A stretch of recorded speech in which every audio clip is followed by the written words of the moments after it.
안녕하세요. 스페로 스페라 숨을 쉬는 희망은 있습니다. 여러분에게 꿈과 행복을 찾아주는 여러분의 희망의 등대지기 법원 회생을 주신 회생파산 전문 법무사 법학박사 최혁환입니다. 지난 영상에서 개인회생하고 경매에 대해서 영상을 제작을 했지 않습니까? 그런데 많은 분들이 호응을 해주시더라고요. 너무 영상 잘 봤다, 고맙다, 그런 얘기를 들어가지고 제가 많은 보람을 느끼고 있습니다. 그래서 이번에는 개인 파산과 경매에 대해서 한번 제작을 해봤습니다. 가계부채는 이제 신용대출이 있고요, 담보대출이 있는데요. 요즘 들어가지고 현금 흐름이 이렇게 막힌 채무자분들, 담보대출 이자를 변제하지 못한 상태에서 파산 신청을 하는 사례가 정말 많이 늘고 있습니다. 단순히 채무 변제만을 이렇게 생각하면은 부동산 팔아가지고 날리면 그만이겠지라고 생각할 수도 있습니다만은 그렇게 말과 같이 쉬울까요? 상담을 하다가 보면요, 세금이나 공과금 같은 비면책 채권에 대해서는 많은 분들이 대부분 이제는 알고 계세요. 그리고 부동산을 담보 잡혀서 담보대출을 받으신 분들이 개인 파산을 신청할 경우에 자기가 소유하고 있는 부동산에 경매가 들어온다는 그 사실도 알고 계십니다. 그런데 개인 파산이 경매 절차에 어떤 영향을 미치는지, 또 경매 절차에서 담보 부동산이 매각되는 형태에 따라서 채무자에게 이익이 될 수도 있고 손해가 될 수 있다는 사실까지는 대부분 잘 모르고 계시더라고요. 그래서 오늘 영상에서는요,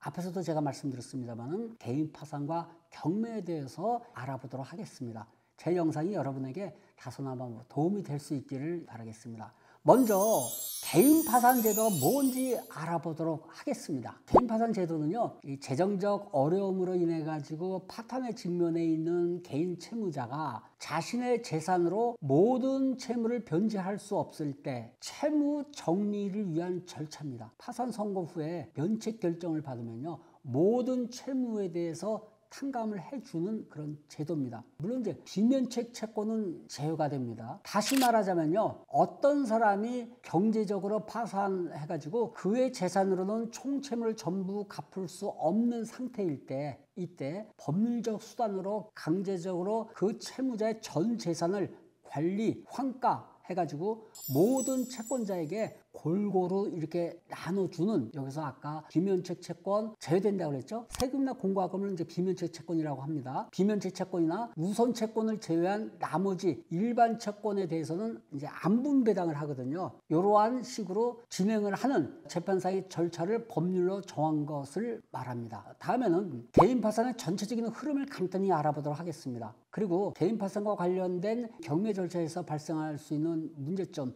특히 양도소득세를 중심으로 해가지고 말씀드리겠습니다. 마지막으로 그래도 개인 파산을 해야 하는 이유에 대해서 제가 속 시원하게 말씀드리도록 하겠습니다. 개인 파산 절차의 전체적인 흐름입니다. 채무, 빚을 감당하지 못한 채무자, 개인 파산 및 면책 신청서라는 이 서류를 법원에다가 제출합니다. 신청을 합니다. 법원은 형식적인 심사를 거쳐가지고 보정명령을 내리고요. 그리고 파산관제인 비용 있거든요. 요 예납 명령을 내립니다. 보통 이제 40만 원을 하고요. 뭐 50만 원일 수도 있고 100만 원일 수 있는데 요거는 사건의 내용에 따라서 이제 약간 다릅니다. 파산관제인 비용이 납부가 되면요, 파산 선고를 하게 되고 이제 파산관제인을 선임을 하거든요. 그리고 파산 선고를 한 후에는 채무자는 아무리 자기 재산이라도 더 이상 자신의 재산에 대한 관리 처분을 할 수가 없어요. 이 관리 처분권을 상실하는 겁니다. 채무자의 모든 재산은요, 파산 재단에 속합니다. 그리고 파산 재단에 속한 재산,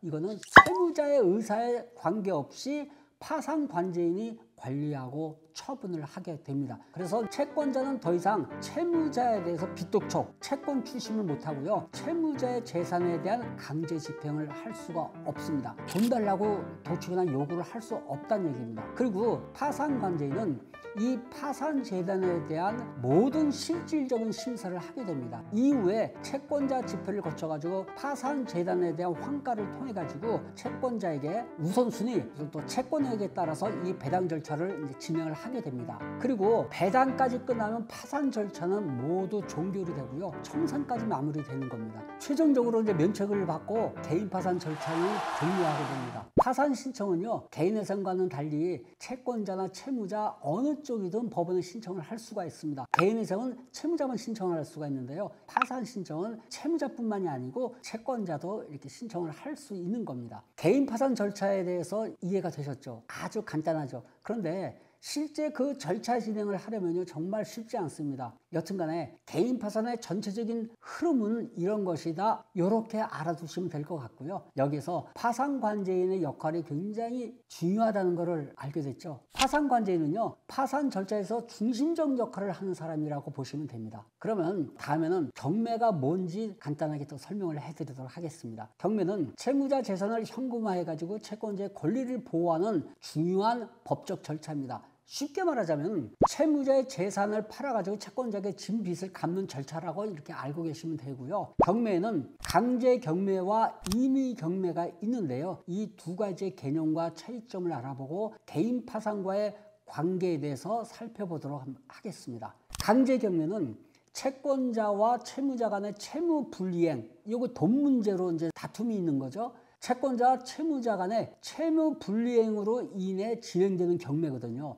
채권자가 집행법원, 요거 이제 법원의 판결문입니다. 이걸 이제 법원으로부터 부여받든지 아니면 여러분 길에 보면 공증인 사무실 많죠? 이 공증인 사무실에서 받은 공정증서를 기초로 해가지고 법적인 절차에 따라 진행되는 요게 이제 강제 경매입니다. 예를 들어서 빌려준 돈을 받지 못하게 되면 채권자는 법원에 소송을 제기하게 되죠. 요걸 이제 대금 청구 소송이라고 합니다. 그리고 나서 판결문을 받고요. 그 판결문을 가지고 강제 경매를 통해서 못 받은 돈을 회수할 수 있는 절차입니다. 법원의 강제 집행 절차를 통해 가지고 채무자의 부동산을 매각해서 채권자의 금전 채권, 못 받은 돈을 다 받아내는 절차, 이게 강제 경매입니다. 그래서 판결을 받은 집행권은, 즉 판결문이 필요하다는 겁니다. 임의 경매는 법원의 판결문, 요 집행권원이 필요가 없습니다. 담보권의 존재를 입증하는 서류를 제출하면 됩니다. 보통 이제 금융권에서 담보대출을 받을 때 부동산에 근저당권 설정 등기를 하잖아요.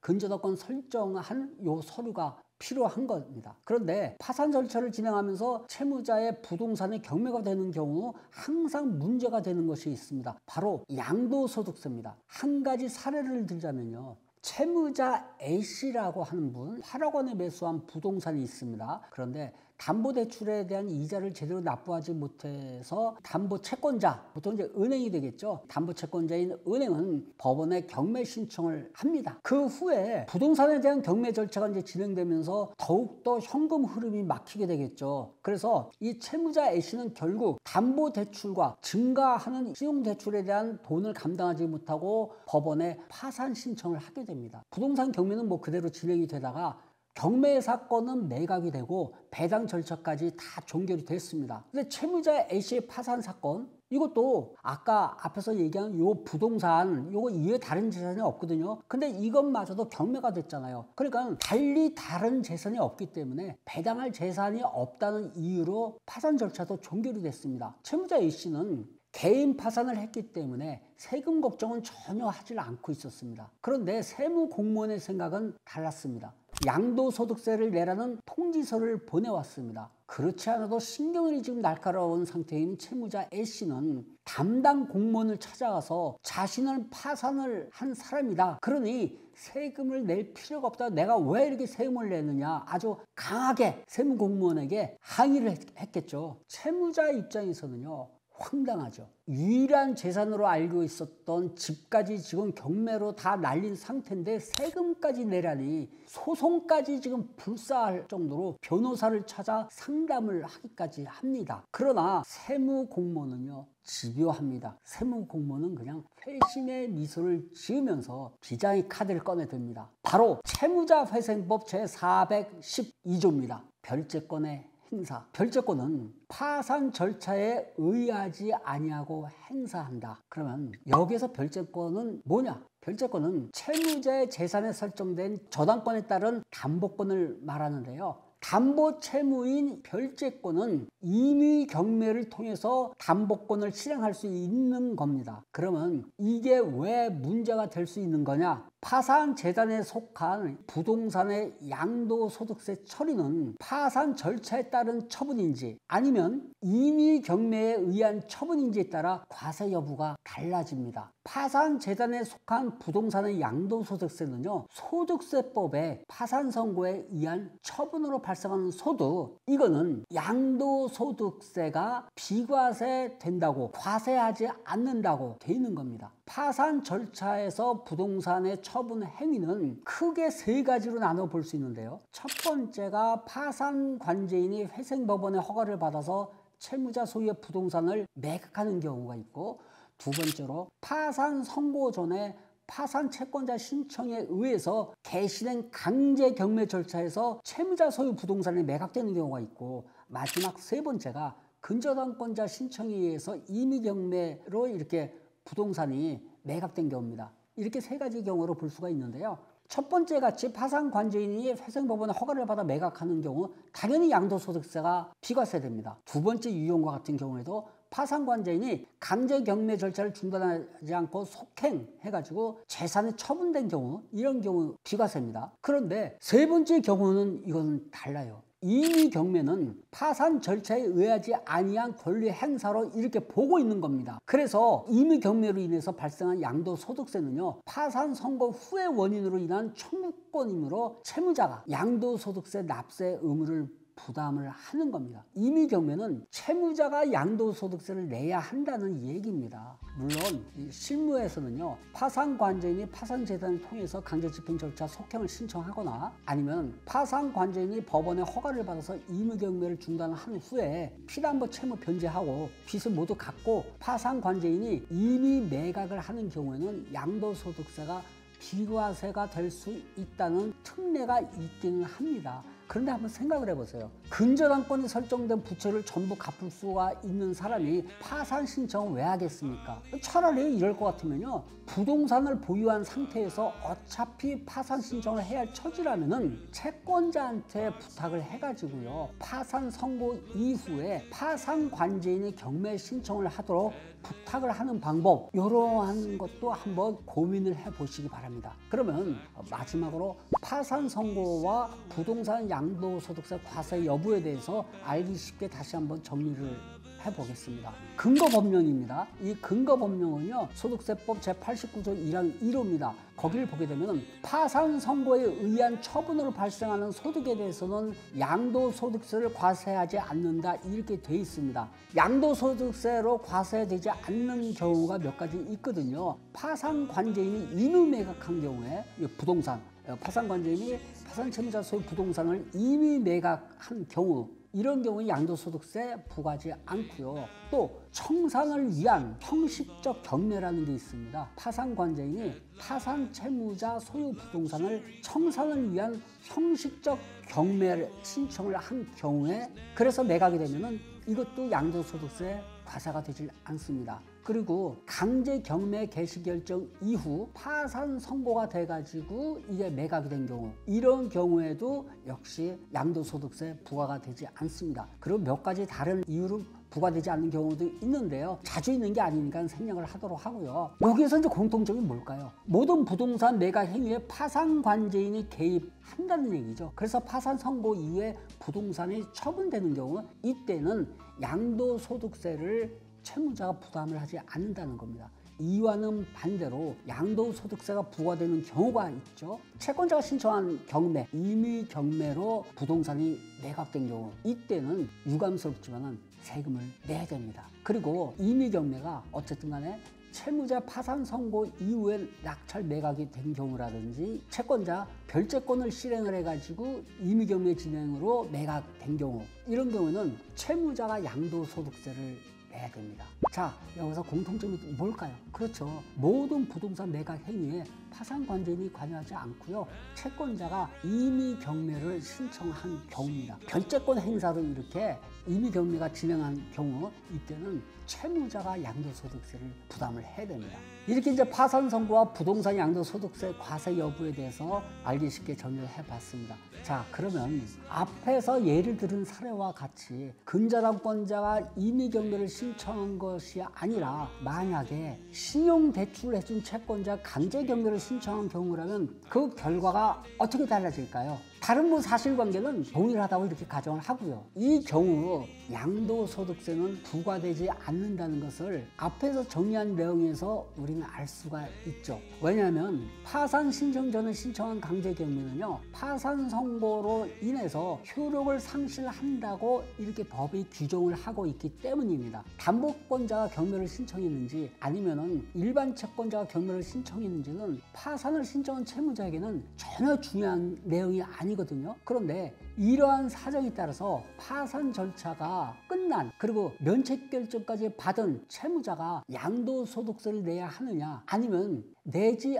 않아도 되느냐, 이렇게 결론이 달라집니다. 이렇게 달라진다면 여러분 같으면 이런 결과에 승복할 수 있겠습니까? 임의 경매 시행으로 처분된 부동산의 양도소득세를 납부해야 하는 채무자는 이와 같은 경우에 빚을 없애려다가 오히려 지금 빚을 덤탱이로 지금 만든 셈 아닌가요? 좀 이상하지 않나요? 빨리 법이 개정이 돼가지고요, 이런 이상한 거는 없어졌으면 좋겠습니다. 여러분 생각은 어떻습니까? 우리 사무실은 어떤 사건이든 결코 포기하지 않습니다. 소명의식과 사명감을 가지고 여러분의 사건을 처리하고 있습니다. 오늘은 개인 파산과 경매에 대해서 몇 가지 말씀을 드렸습니다. 그래도 개인 파산을 해야 하는 이유가 있습니다. 채무자에게 재산이 있는 경우에 법원에서 이제 환가를 한 후에 채권자들에게 공평하게 나눠주기 때문에 편파 변제 시비에서 벗어날 수가 있습니다. 세금이라든지 공과금 같은 비면책 채권도 파산 절차에서 정리할 수 있는 방법이 있습니다. 체납된 세금의 경우에는요, 환가할 재산이 없어 파산 절차에서 정리가 되지